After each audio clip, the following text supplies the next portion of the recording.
iniciar una grabación. Vale. Listo. Buenas noches para todos. Voy a prender mi cámara. Buenas noches para todos. Pues de antemano muchas gracias por la colaboración para esta actividad. Mi compañera Natalia y yo vamos a realizar una actividad para la asignatura de Club de Lectura. Así que pues así iniciamos nuestra sesión. Voy a dar una pequeña introducción para que estemos en contexto de qué es lo que vamos más o menos a tratar y a realizar en esta horita, que es hasta las 8 nomás. Entonces, nuestro club se llama el Club de Lectura, Sombras y Susurros Literarios. Surge como un espacio para explorar las profundidades del alma humana a través de la literatura gótica y de terror. Nuestro propósito es analizar las obras que han marcado la historia de este género, comprendiendo su valor simbólico, filosófico y social. Iniciamos nuestro recorrido con la icónica obra Drácula de Bram Stoker, una novela que ha trascendido el tiempo y las fronteras, convirtiéndose en el punto de partida a toda la mitología moderna del vampiro.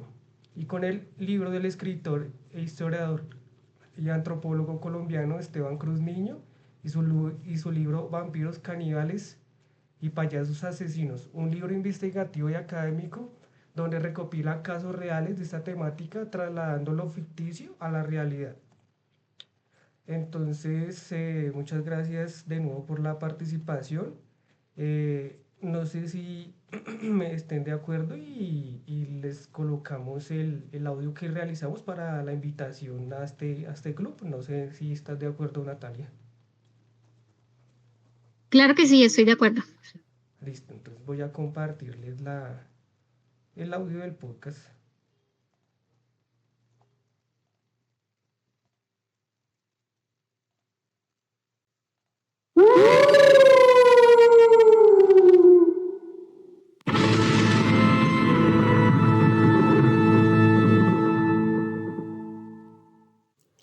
Bienvenidos al mes de octubre, donde los libros despiertan y las sombras cobran voz.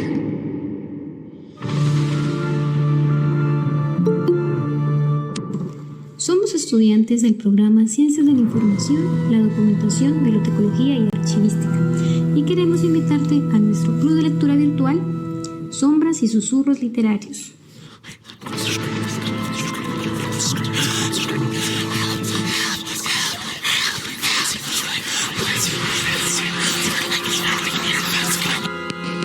Un espacio para quienes La disfrutan literatura que estremece.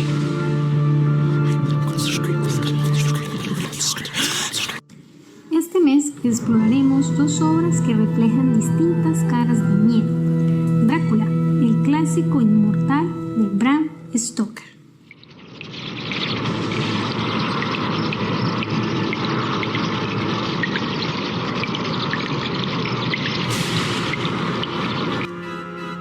Los vengativos turcos lanzaron una flecha al castillo con una falsa nota que anunciaba la muerte de Drácula. Elisabetta, creyéndolo muerto, se lanzó al río. ¡Ah, maldición!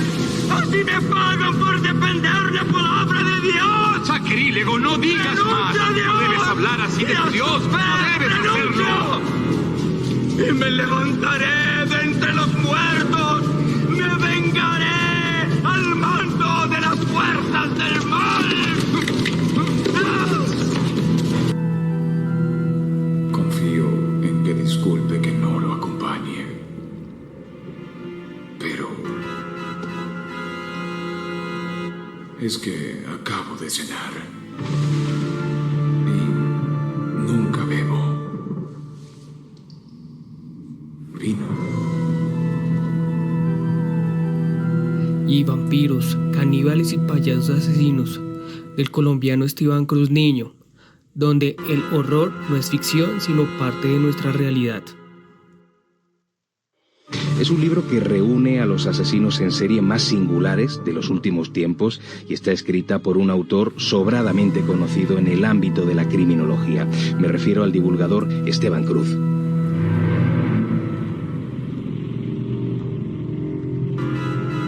El payaso asesino, el maníaco de la cruz, el vampiro de Sacramonte, la estrella caníbal, el Papá Noel asesino y muchos perfiles absolutamente sobrecogedores. La mayoría de estas historias están basadas en personas reales.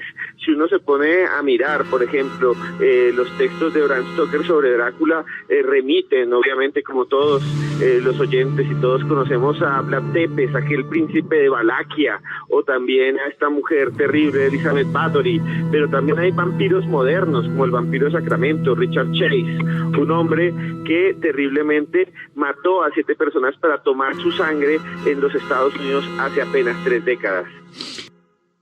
Seguro que sí, que no se puede perder la fe en el ser humano porque estas criaturas o estas personas son muy pocas si usted las compara con las personas buenas.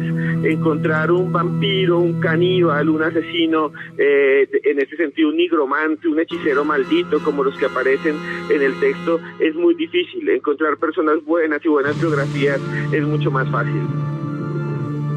Hablaremos sobre vampiros, miedos ancestrales y los monstruos que aún habitan nuestras ciudades. Porque leer también es atreverse a mirar lo que los otros prefieren ignorar.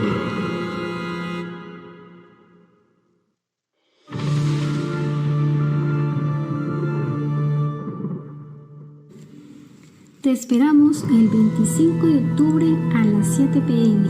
por Google Meet.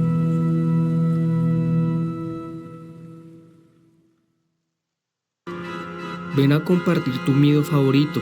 Y tu lectura más oscura.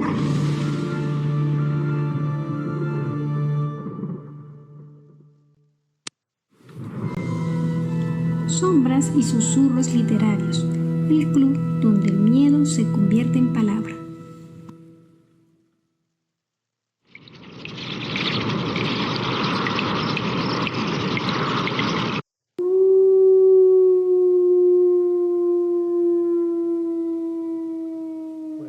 Teníamos nuestra invitación.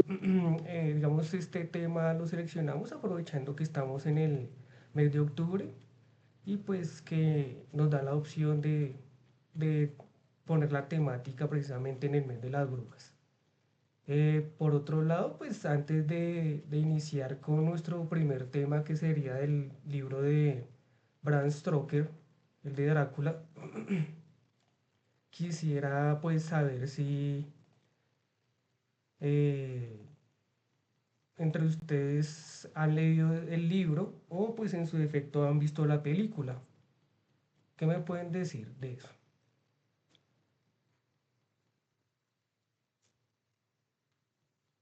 Ya escuché el caso. Bueno, hola, muy buenas noches para todos. Me presento, mi nombre es Natalia Reina. También soy estudiante de la Universidad del Quindío. Y pues primero a mí me gustaría que se presentaran nuestros asistentes. Me gustaría saber desde dónde se conectan y luego pues responder las preguntas de mi compañero Nelson. Me gustaría saber desde dónde nos acompañan.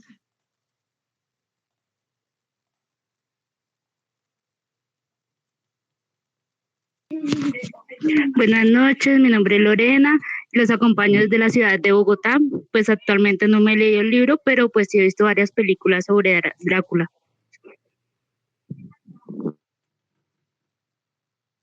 Muchas gracias, Lorena.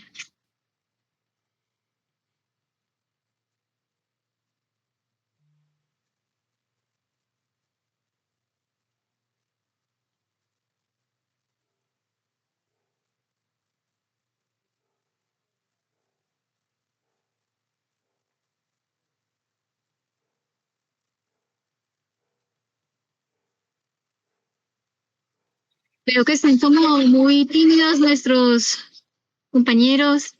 Quietos, quietos.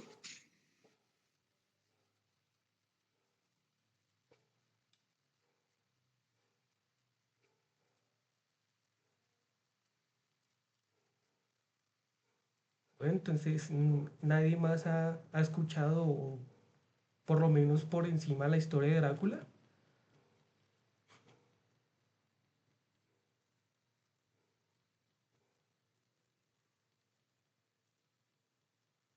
Pues, entonces no sé si les parece, si hacemos como es un breve resumen del libro de Drácula para que pues todos estemos en el mismo contexto y sepamos de qué digamos trata más o menos el libro para así continuar con la sesión.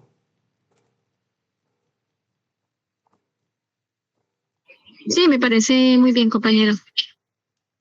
Bueno, digamos, este resumen que realicé está basado plenamente en la obra del escritor Bram Stoker, porque hay que tener en cuenta que él se basó de una persona que en realidad existió, que más adelante vamos a hablar de él. Entonces, el inicio del libro habla de la historia cuando Jonathan Harker, un joven abogado inglés, viaja a Transilvania para cerrar un contrato inmobiliario con un noble local, el conde Drácula, quien desea adquirir propiedades en Londres.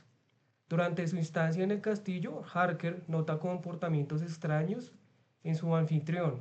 Nunca come, no se refleja en los espejos y se desplaza solo de noche. Pronto descubre que es prisionero del conde y que éste es en realidad una criatura de la noche, un vampiro que se alimenta de la sangre de los vivos. Drácula parte hacia Inglaterra dejando a Harker en el horror del encierro. Ya en Londres, Mina Murray, la prometida de Jonathan Harker, y su amiga Lucy Westenra son las primeras víctimas del poder del conde. Lucy empieza a enfermar misteriosamente, debilitándose día a día pese a los esfuerzos de su prometido Arthur Hanwood y del médico John Seward. Ante la gravedad del caso, llaman al sabio profesor Abraham Van Helsing, quien reconoce los signos del vampirismo. Tras la muerte de Lucy, descubren que ha sido convertida en vampira y Van Helsing, junto a sus compañeros, la libera de su condena eterna. Mientras tanto, Jonathan logra escapar del castillo y regresa a Londres. Unidos todos van con Van Helsing, Harker, Mina, Arthur Seward y Quincy Morris. Quincy Morris es un norteamericano que resulta estando allá en Inglaterra. Forman un grupo decidido a acabar con Drácula. Sin embargo, el conde logra hipnotizar y contaminar la sangre de Mina usándola como vínculo psíquico. El desenlace de la historia es la siguiente. La casa final los lleva de regreso a Transilvania con valentía.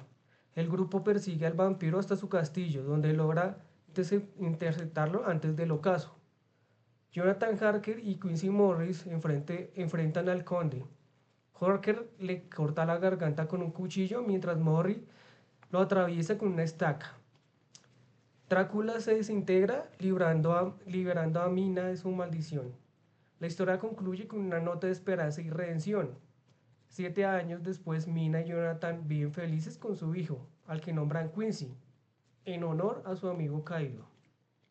Entonces, básicamente, ese es el resumen del libro que escribió el irlandés en la época victoriana en Gran Bretaña, donde cogió el nombre de una persona que sí existió y le metió sus dosis de oscuridad, de ciencia ficción y de sadismo, puesto que hay escenas dentro del libro que son muy textuales, donde también hay simbología sexual. Quizás ya para concluir con una reflexión sobre esta obra, me parece que Drácula no es solo una historia de horror sobrenatural, sino una profunda metáfora sobre el miedo y el deseo y el control. Representa la lucha entre la razón moderna y las fuerzas oscuras del instinto humano. En la actualidad, este relato resuena con los temas del poder, la dependencia emocional y la manipulación. Drácula simboliza las energías que consumen la vitalidad del otro, ya sea en relaciones tóxicas, sistemas opresivos o dinámicas sociales donde uno domina al otro y el otro se somete. Así, la historia de amor y violencia entre Drácula y Mina puede entenderse como una alegoría contemporánea a la obsesión y a la pérdida de identidad frente a los encantos de lo destructivo. En tiempos actuales seguimos enfrentando vampiros modernos, como son la adicción, el control digital, el consumo desmedido y la soledad que succiona poco a poco nuestra energía vital. No sé si quieran compartir algo de la experiencia con digamos, este tipo de historia más ficticia que real, como fue el libro Drácula y pues su película, y como decía nuestra compañera Lorena, que pues ha visto y ha escuchado temas acerca de Drácula. No sé qué quieren opinar.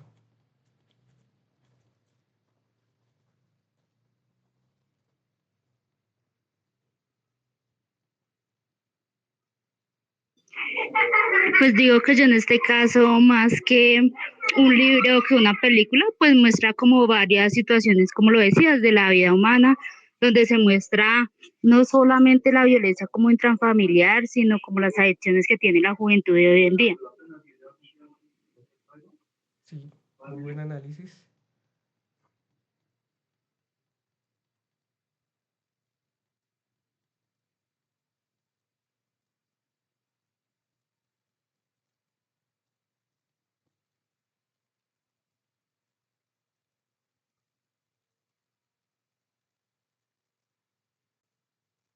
¿Nadie más?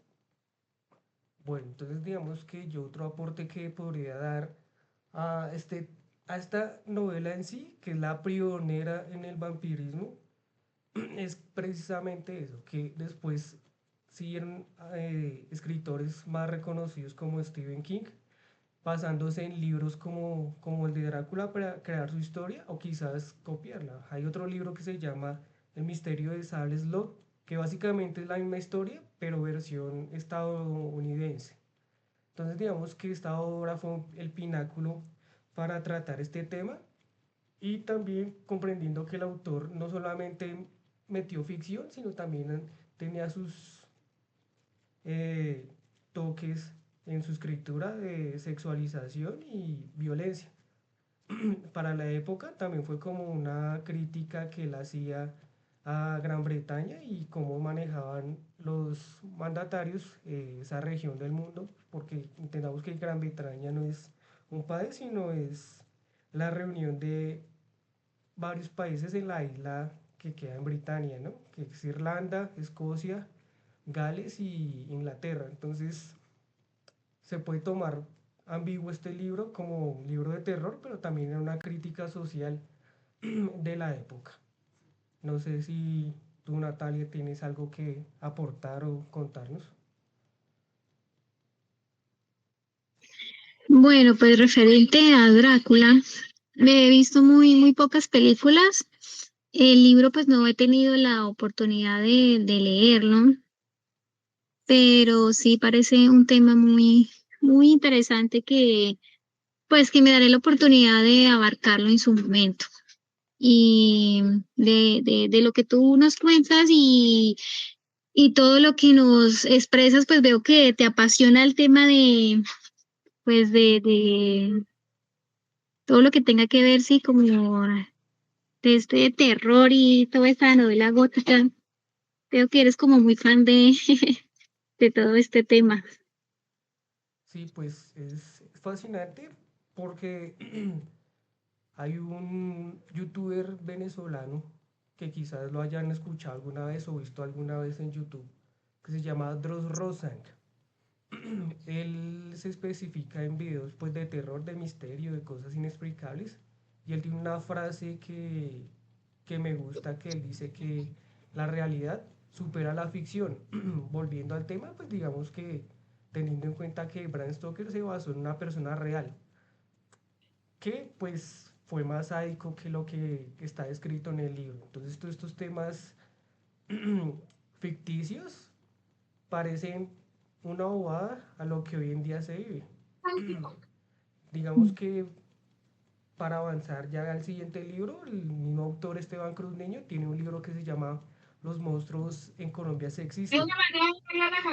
En esos libros que él escribe, él es un investigador, historiador y antropólogo colombiano que se basa es en datos. Él no escribe libros de terror para meter o vender miedo a sus lectores, sino de las investigaciones. Entonces digamos que en ese libro que estoy nombrando, que no es el que estamos ahorita, vamos a tocar en el siguiente tema, él nombra obviamente al famoso Garavito y nombra a una sucesión de monstruos que si hicieran películas de ellos serían hit en cualquier parte del mundo, porque son historias terribles.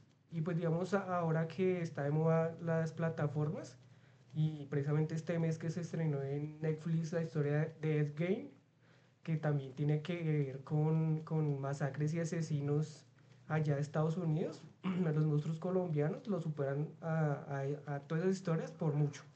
Entonces, pues sí es un tema apasionante y pues no sé si ya continuamos con el siguiente libro para comparar la ficción que escribió Bram Stoker con la realidad que está en el libro de Esteban Cruz. Sí, me parece perfecto. Avancemos. Tú puedes iniciar ahí con lo que leíste, lo de los que es un vampiro y eso, o no, no sé si inicio yo. Vale, espérame, yo inicio la lectura. Listo. Bueno, el 18 de marzo de 1892, casi todos los pobladores de Exeter, en el estado de Rhode Island, Estados Unidos, estaban en el cementerio. El granjero George Brown observaba cómo media docena de hombres excavaba, creando una montaña de tierra que se acumulaba en medio de lápidas, mientras los primeros rayos de luz borraban la oscuridad. Poco a poco empezaron a emerger los huesos de su esposa Mary y su pequeña hija Mary Olive, quienes habían muerto debido a una extraña enfermedad. Luego se sorprendieron al hallar el cuerpo intacto de Mercy Brown, de 19 años, con el cabello rizado y el rostro vivido. El médico Harold Metcalfe, quien supervisaba los trabajos, rompió sus mortajas, les trajo el corazón y ordenó que la volvieran a enterrar.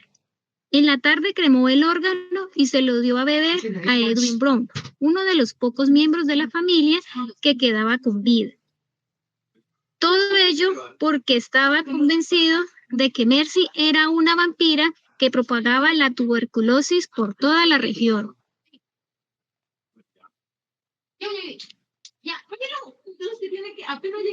El caso de Mercy Brown representa uno de los últimos casos de vampirismo místico en la época moderna y pasó a ser conocido como la última vampira de Nueva Inglaterra, llenando de curiosidad a periodistas e investigadores durante décadas.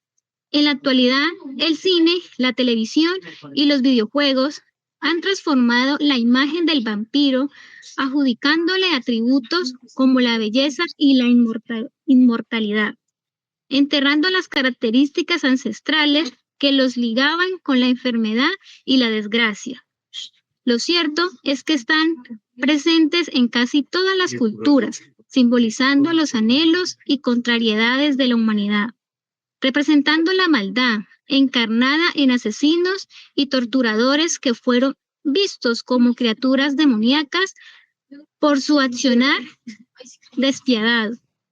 Asesinos como Peter Hunter, quien nació en una familia humilde de Mulheim, Alemania, en 1883, y cuyos crímenes lo llevaron a ser apodado el vampiro de Düsseldorf. ¿Sí? ¿Se dice de esa manera? Düsseldorf, sí. Curten fue un niño maltratado, cuyo padre lo obligaba a observar cómo violaba a sus hermanas. Conforme fue creciendo, desarrolló un puñado de conductas antisociales. Empezó ejecutando robos menores e incendiando casas abandonadas, para luego torturar animales y beber su sangre.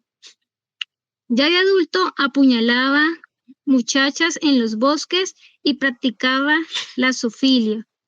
Para el año de 1925, el vampiro se había convertido en un asesino serial.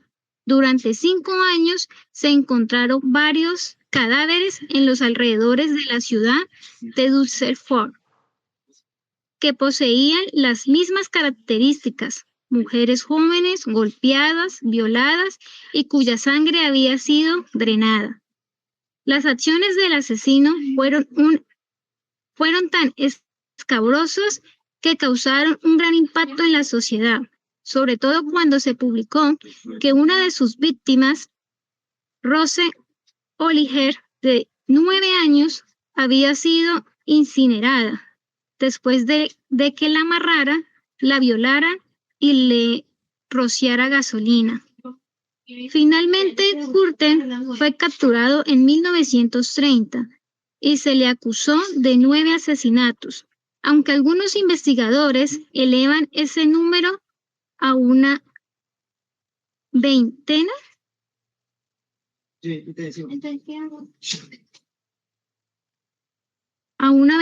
Teniendo en cuenta la cantidad de mujeres desaparecidas y los casos sin resolver que ocurrieron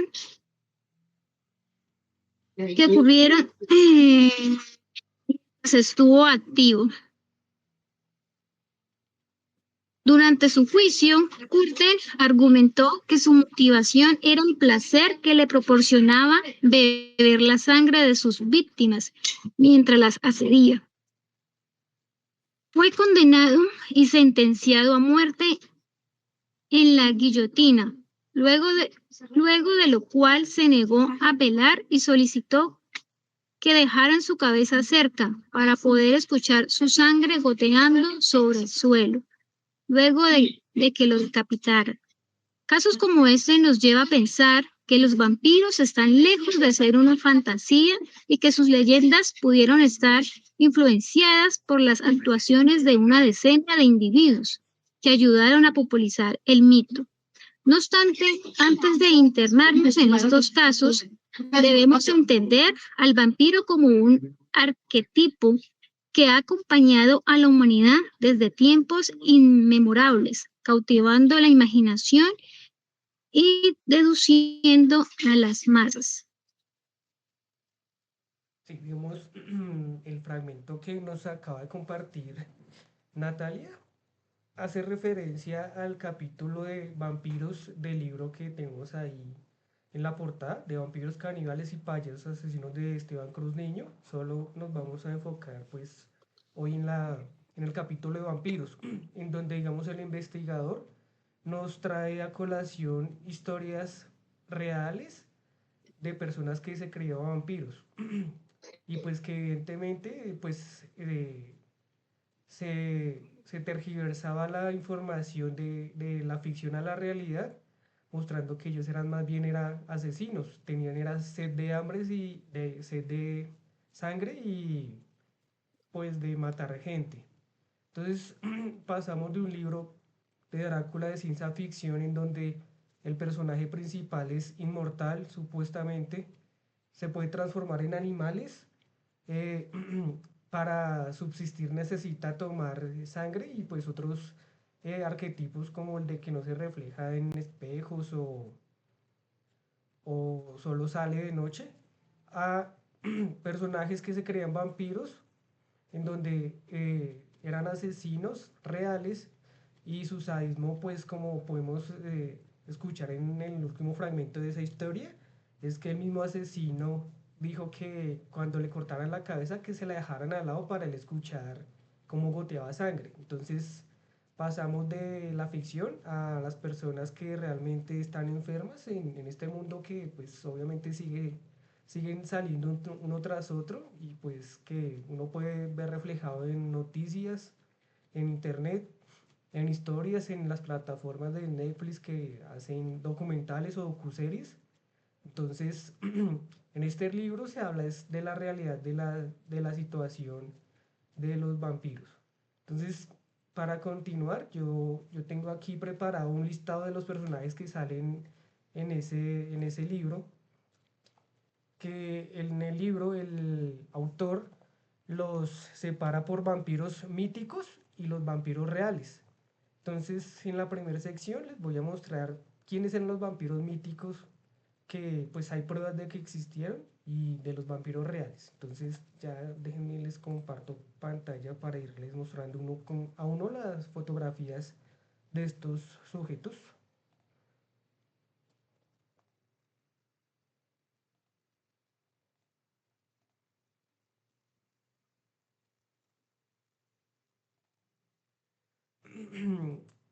El primero que el autor nombra en su capítulo de vampiros es uno que se llamaba Jure Grando. También era conocido como el primer vampiro documentado de la historia. Este murió en 1656, pero los aldeanos de Kringa afirmaban verlo merodear la noche, golpeando puertas y asfixiando a los vivos. Su cuerpo fue exhumado a los 16 años después y hallado intacto con una sonrisa siniestra. Se intentó atravesarlo con una estaca sin éxito, hasta que el sacerdote local le cortó la cabeza con una sierra. Desde entonces cesaron las muertes inexplicables. Su caso fue registrado por el historiador Johann Weihart von Balbarsson en The Glory of Dodge of Carnoia en 1689. Entonces ahí tenemos la imagen. Esto es una imagen generada con inteligencia artificial, ya que no hay registros fotográficos de Jure Grando, pero así es más o menos como lo pintaban en esa época. El siguiente vampiro mítico que nombran en el libro es Peter Plogojovic de Serbia. Uno de los casos más documentados por las autoridades del Imperio Austrohúngaro. Tras su muerte, su esposa y varios vecinos afirmaron haberlo visto regresar a pedir comida y agua. A los pocos días, 9 personas murieron misteriosamente. Cuando el cuerpo fue exhumado, no presentaba signos de descomposición. Tenía sangre fresca en la boca, las uñas y el cabello crecidos. Los aldeanos aterrorizados le clavaron una estaca en el corazón, tras lo cual emitió un gemido y sangró profusamente. Este caso impulsó los primeros informes oficiales de vampirismo en Europa. Hay que acotar que hay una explicación para esto del cabello largo y que le crecen las uñas. Y es que cuando un cuerpo empieza a descomponerse, la piel se empieza a contraer. Entonces da un efecto de que las uñas crecieran y que el cabello saliera. Entonces también pasa con el cráneo. Lo de la sangre en la boca también tiene una explicación, y es porque pues en esa época no se hacía tratamiento a los cuerpos y pues los cuerpos se descomponían naturalmente y pues los fluidos como la sangre en este caso buscaban por dónde salir y pues salían por los orificios, obviamente nariz y boca. Hay otro vampiro que nombra, que es de un soldado, se llama Arnold Paul, también en Serbia. Es un ex soldado que aseguraba haber sido atacado por un vampiro en su juventud y haberse curado comiendo tierra de su tumba. Murió en un accidente y semanas después los aldeanos afirmaban verlo por las noches. Su cuerpo fue hallado intacto con sangre líquida y rosada y fue empalado. Pocos días después se desató una epidemia de supuestos ataques vampíricos. El caso fue investigado por médicos militares, quienes redactaron uno de los primeros informes forenses sobre vampirismo.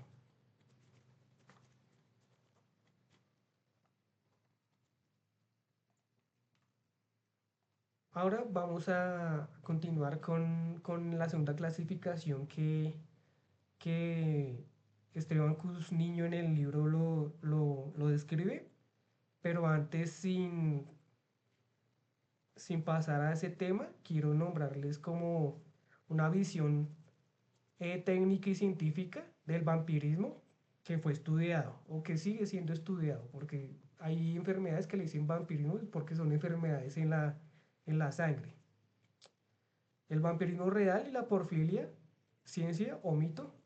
El científico canadiense David Dolphin propuso en su conferencia Porfiria, Vampires and Werewolves, que el mito del vampiro podría tener origen en la porfiria, una enfermedad metabólica hereditaria. ¿Cuáles son los síntomas de esta enfermedad, que también le dicen que es del vampirismo? Pues uno de los síntomas es que son fotosensibles extremos. La luz solar provoca ampollas y llagas en la piel.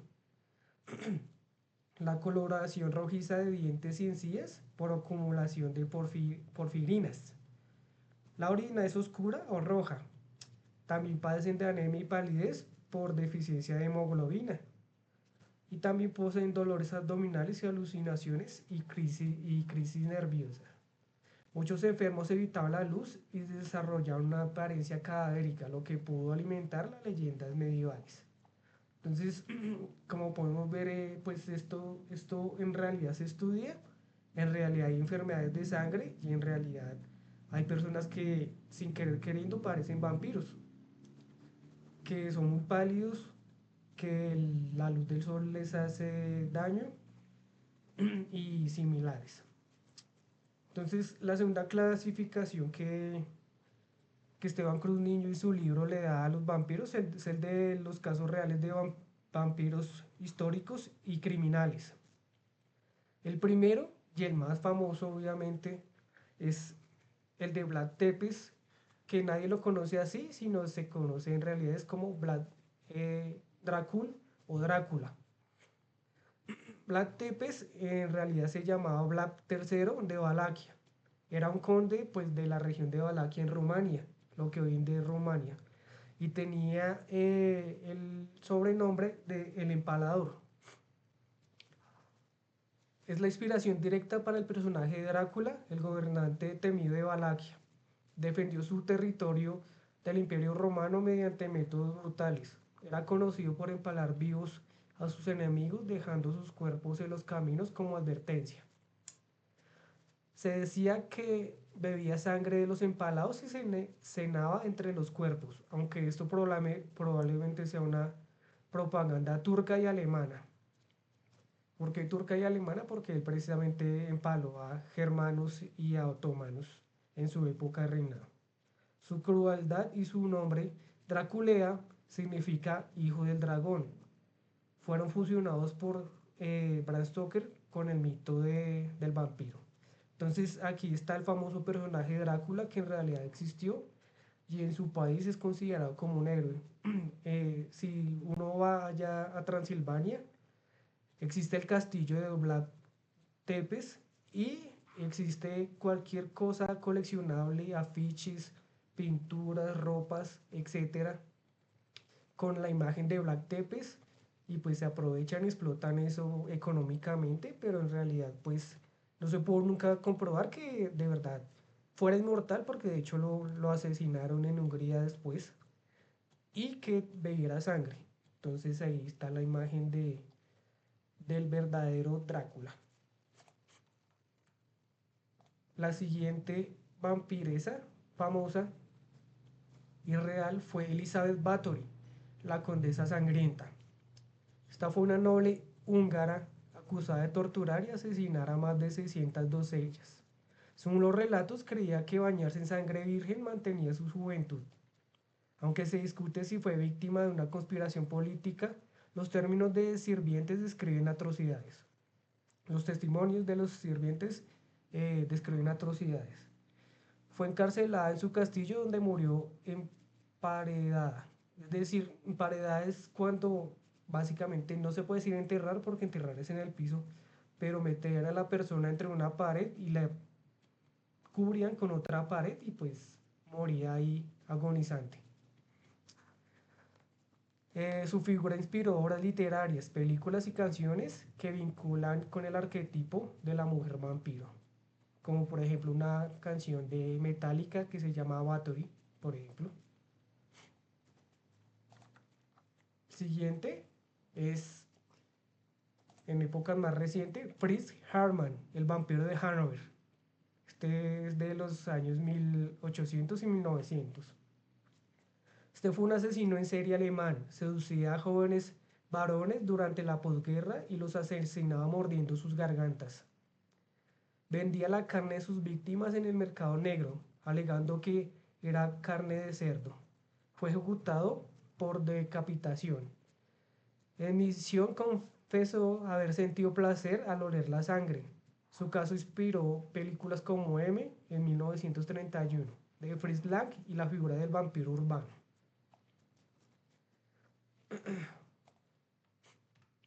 Alguien más cercano, por ejemplo, la vampira de Barcelona, que su nombre era Enriqueta Martí, también de los años 1800 y 1900.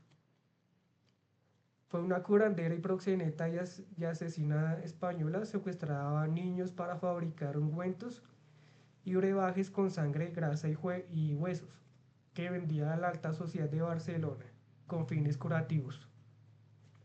Durante el registro de su vivienda se hallaron restos humanos y frascos con sangre coagulada. Su caso destapó una red de corrupción y tráfico infantil, aunque parte de su historia se ha mitificado. El impacto social fue enorme, simbolizando la degeneración urbana y la moral del siglo XX. Tenemos también a John George Hyde, el vampiro de Londres, de 1950. Fue un estafador británico que asesinó a varias personas para quedarse con sus bienes. Creía que beber sangre humana le otorgaba poder y protección. Después de matar a sus víctimas, disolvía sus cuerpos en ácido sulfúrico dentro de tambores metálicos y luego fingía que se habían evaporado. Confesó 6 asesinatos, pero las autoridades sospecharon de más. Fue ahorcado en 1949. Uno muchísimo más reciente, en 1980, es el famoso Richard Trenton Chase, el vampiro de Sacramento. Asesino estadounidense diagnosticado con esquizofrenia paranoide. Creía que su sangre estaba secándose y que debía beber sangre humana para sobrevivir. En 1977 asesinó a 6 personas, incluyendo niños, bebiendo su sangre y comiendo partes de su cuerpo. O sea, también era caníbal. Fue detenido y condenado a muerte, pero se suicidó en prisión. Su caso es uno de los más extremos del vampirismo clínico. Su enfermedad tiene un nombre propio que se llama el síndrome de Renfield. Renfield era el sirviente de Drácula en el libro de Bram Stoker. Tiene enfermedad propia. Y por último, tenemos a un brasileño que se llama Marcelo Costa de Andrade. Es el vampiro de Niterói.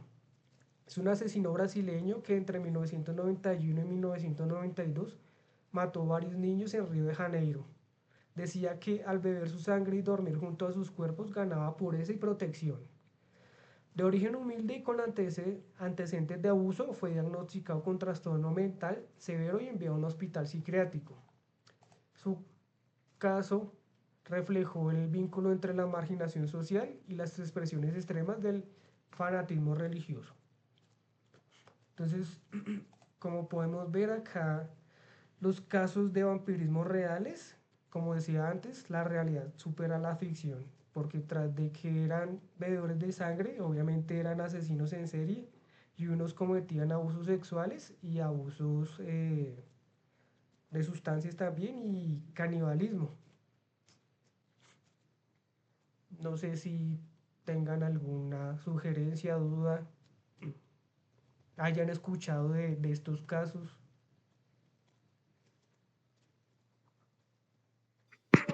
Pues digamos que en mi caso yo nunca he escuchado sobre esos casos en sí, pero pues diga, en las series que uno puede ver, en películas, pues nunca se ha visto como tanta, como tanta cosa, digámoslo así, porque pues en las series y películas era un ser que tenía la necesidad de beber sangre para poder vivir y pues obviamente mataba a sus víctimas, pero pues en este caso ya estamos mirando canibalismo, violencia.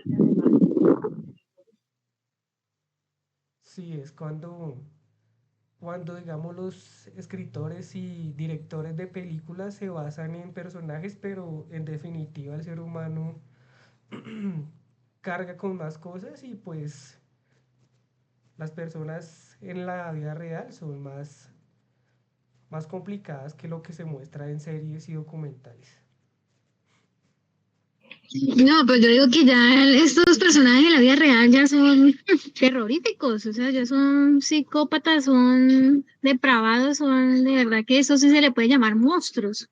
Sí, de hecho, Pues la pues verdad nunca, pues no había escuchado, la verdad no, o sea, no había escuchado de ninguno de ellos, pero sí, o sea, queda uno como, de verdad, como aterrado de todo lo que pues uno escucha y ve y sí, o sea, uno lo ve, lo escucha en la vida real y queda uno como traumado, la verdad. Sí, tienes razón. Por ejemplo, ahí ya es cuando la humanidad se pierde y ya dejan de tratar a ese tipo de personas. Así se diagnostiquen enfermos mentales, ya los tratan es como monstruos. Está claro, muy claro el caso aquí en Colombia de Garavito y de los otros asesinos que han estado acá, o como el caso reciente de hace algunos años de la niña Zamboni aquí en Bogotá, o del empalador del Parque Nacional que empaló a una señora hace algunos años acá. Ya pierden humanidad, ya son tratados como monstruos. Tienes razón. Sí. Pues digamos que esto es lo que básicamente va el capítulo de vampiros de este libro. Entonces no sé si quieran contar algún tipo de historia que sepan de vampiros, o si cuento yo alguna que es muy famosa, por lo menos aquí en Bogotá, de un programa de radio que también es real.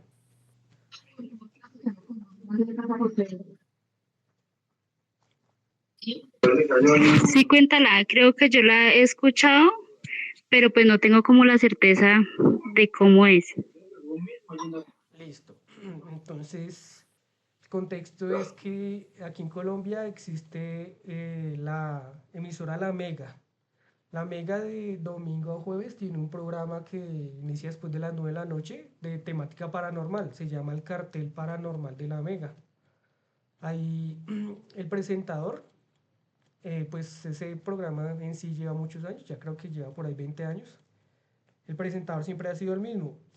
Y él cuenta que él siempre ha querido conocer un vampiro, o que le pasen cosas paranormales, que lo asusten, que se le aparezca un fantasma, que quiera hablar. Él escribió un libro hablando quiero hablar con el diablo, algo así. Escribió un libro hace unos años, por ahí como creo que todavía lo venden, en donde él en sus años presentando ese programa, él dice que nunca le ha pasado nada.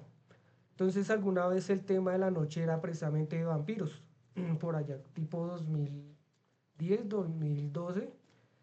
Él por la radio solicita que si de verdad alguien es vampiro, si alguien tiene poderes, si conocen a alguien que tenga que ver con vampiros, que por favor llamen y cuenten la historia. Y cerca de las 11 de la noche, en la cabina de la emisora, voy a ponerlos también en contexto, la emisora de RCN queda sobre la avenida Caracas. La avenida Caracas es una de las más concurridas de Bogotá, y pues pasa ahí el Transmilenio muy cerca a la cabina. Él estaba en la cabina de la Mega, queda pues dando ahí al Transmilenio. Los vídeos obviamente son blindados pues por seguridad. Y de un momento a otro cuenta Daniel Tres Palacios, que es el director y el presentador de ese programa, que le golpearon la ventana blindada, que es muy gruesa, durísimo. Parecía que se la fuera a tumbar. Un sujeto vestido de negro, todo de negro, no se le da bien la cara, golpeó duro el vidrio. Bueno, se puso de pie, le dijo que qué quería, le dijo, llámeme a este teléfono. Entonces en un papel lo colocó contra la ventana. eh, Le tenía un número, dijo, llámeme a este número. Le dio el teléfono. Mientras él se volteaba otra vez al puesto de la cabina del micrófono, el sujeto se desapareció.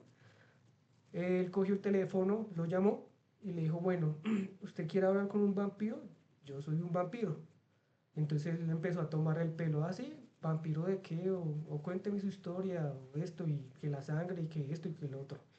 Entonces dijo, bueno, antes de que inicie esta entrevista, yo no quiero que me entreviste, sino yo le voy a contar lo que yo quiera, y le voy a dar una advertencia. Este programa, así usted lo grabe, cuando se acabe lo de hablar, se le va a borrar de sus servidores, de su computador, de donde usted grabe, se le va a borrar. Y él dijo, no le creo, pero bueno, está bien. Entonces el sujeto dijo, no me haga entrevista, yo le voy a contar qué es un vampiro, cómo funcionamos, etcétera, etcétera, etcétera. Entonces el man dice que contó que lo primero que es que ellos definitivamente sí toman sangre, que en definitiva ellos sí tienen los sentidos muy agudos, es decir, en la vista la tiene muy aguda, el olfato lo tiene muy agudo y los oídos los tiene muy agudos. Él contó que no, ellos no se convierten en animales así como están en las películas, que se convierten en murciélagos o perros, eso no funciona así. Pero que sí podían, una especie como de flotar, de volar, sí podían volar. Tenían fuerza física más allá de un hombre normal. Por ejemplo, él comparaba que tenía la fuerza como de 20 hombres él solo, era muy fuerte. Y pues Daniel decía que era verdad, pues porque casi le tumba el vidrio y ese vidrio era imposible de mover. Que él al día siguiente intentó golpearlo y no, pues, ni sonó ni nada. También contó que porque solo salían de noche y él decía, comparándolo con los sentidos, él decía, pues es que ustedes, eh, haga de cuenta una persona que la luz le hace daño, escucha todo y huele todo, en un día transcurrido salir a un bus a oler a otras personas, estar en la calle, escuchar carros, motos, máquinas trabajando y la luz del sol nos hacen daño. Entonces por eso es que es verdad que salimos solamente de noche.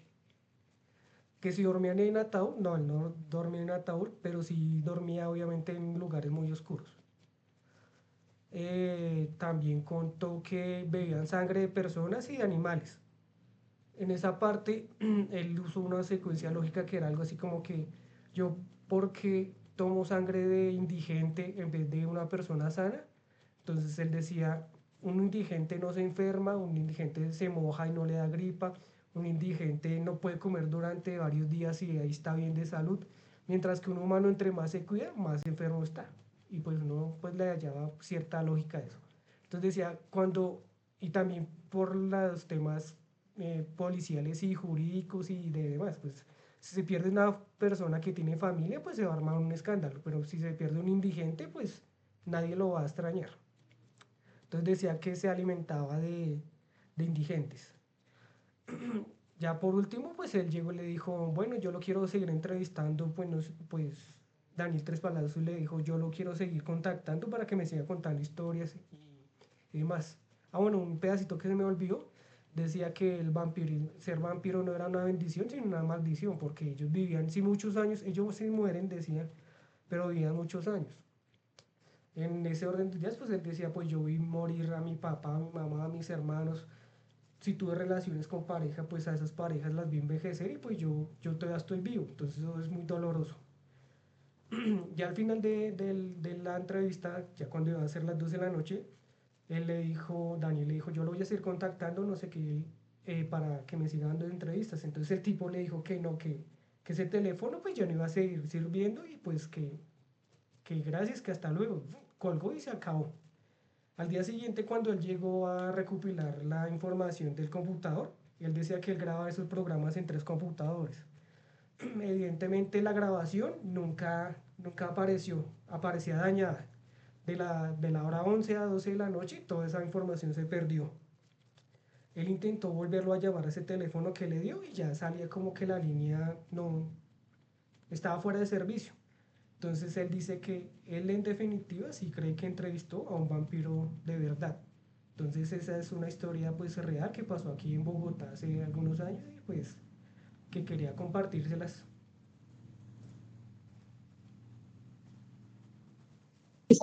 Muchas gracias, compañero, por compartir tu historia. La verdad, sí, aterradora. A mí me daría mucho miedo montarme en un bus con gente desconocida y saber que entre esas va un vampiro ahí, como tú dices, y oliéndolo y que uno no sepa. Ay, no. Pues digamos, también secuencia lógica uno dice, sí, tiene razón, ellos solo salen de noche es porque en la noche es solitaria y pueden hacer y deshacer, mientras que de día pues con tanta gente, tantos olores, tantas enfermedades, tantos ruidos, eso es un sufrimiento para ellos, decía ahí en la entrevista que le dio al programa de radio. Sí, además que yo he escuchado que ellos tienen como una casa por el lado de Monserrate, no sé si será verdad y que ahorita andaba mucho en Bogotá. Pues eso ha habido como rumores, pero pues específicamente no hay nada. Sí, el mismo como presentador de la radio, fue a investigar esos lugares detrás de Monserrate aquí en Bogotá, y pues él desmintió eso. Pero también había otra historia precisamente de ese programa de una señora que era una señora de alta alcurnia, de dinero acá en la zona de Chapinero, aquí yo en Boyacá, en Bogotá, perdón, donde la señora la invitaron a una fiesta de noche. Y a la señora se le hizo raro, eran personas que tenían acento raro, como europeo, y eran muy altos y muy simpáticos. La señora durante la fiesta pues se enrumbó, pues obviamente cuando era joven, se enrumbó, entró en la fiesta, le propusieron cosas como tener relaciones y eso, y pues ella no accedió, y pues durante la fiesta no pasó nada raro. Entonces ya ella borracha al día siguiente allá en la casa en Chapinero, no, en Teusaquillo creo que fue, se despertó, pues vio que todavía estaba todo oscuro, todo con cortinas negras, oscuras y demás, y que los personajes europeos no estaban, solo estaban así como las invitadas, como las chicas que habían invitado a la tal reunión fiesta. Al día siguiente fueron a investigar y dijeron, no, aquí esta casa estaba abandonada, esta casa pues no hay nadie. Ella siguió investigando años después y decía, no, es que esa casa la tenían como unos europeos que la compraron para hacer como rituales y iban de vez en cuando. Pero veían gente entrar y que no salían. Entonces ella también dijo, no, pues solo de noche eran como europeos y muy simpáticos y muy altos, que no sé qué, propuestas raras. No, eso eran vampiros. Entonces ahí también está otra historia que contaron en la radio sobre acá Bogotá y sus misterios en las casas antiguas con vampiros. Sí, además que es como raro porque pues yo trabajo inclusive por los lados de la emisora y uno ve por esas casas antiguas y la mayoría están abandonadas, pero pues uno no sabe si es rumor, si es mito o de pronto puede ser realidad. Sí, Qué digamos miedo, la verdad. aquí en Bogotá sí hay, digamos, más historias cercanas a eso, porque pues obviamente se cuenta que obviamente acá los europeos les gusta comprar cosas, posesiones y hacer cosas raras. De hecho, hay otro libro basado en, pues ese sí es ficticio, que es de Mario Mendoza, que es el diario del fin del mundo, en donde encuentra una historia parecida, que es un ex nazi alemán que se viene a vivir aquí a Colombia, hace sus atrocidades y cosas de esas. Entonces es una realidad que está aquí en Bogotá.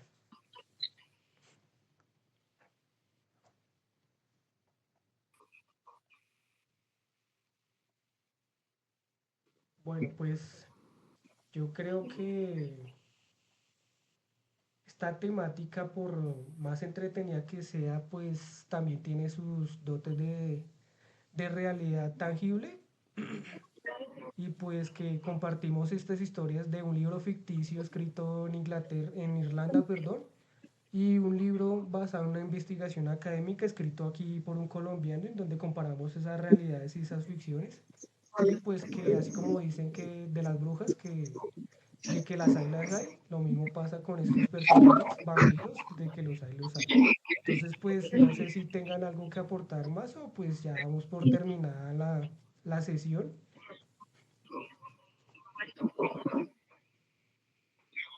Pero pues a mí me ha impactado y me ha gustado hasta el momento lo que hemos abarcado.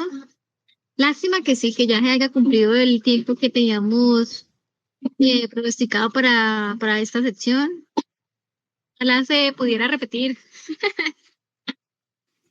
Sí, la verdad sí, me encanta mucho como el tema de lo paranormal, digamos en estos casos. Me gusta como investigar sobre eso y pues me encantó la actividad. Muchísimas gracias.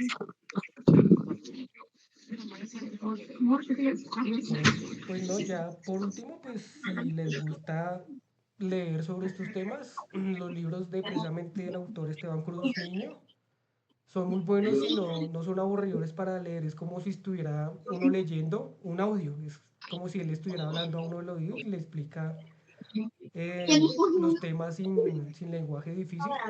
Por eso también, digamos, hablando de cosas paranormales y que la realidad supera la ficción, les recomiendo ese libro de Los monstruos en Colombia sí existen. de cosas terribles que pasaron y que pasan todavía aquí en Colombia, en donde hace poco en un podcast escuché que si se hiciera un top 10 de los monstruos, como decía Natalia, más terribles de la humanidad, en ese top 10 3 serán por lo mínimo colombianos. Y si hicieran un top 3 de los asesinos en serie más terribles del mundo, por lo menos 2 estarían en el top 3 de Colombia. Entonces vivimos en un país muy violento en donde pues, esta realidad del terror real se vive pues más tangible que en cualquier otra parte del país, en cualquier otra parte del mundo, perdón. ¿Daniela no viene?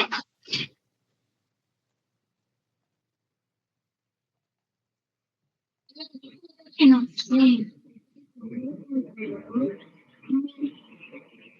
Bueno, yo creo que entonces ya nos despedimos. Queremos dar las gracias por habernos colaborado con esta actividad.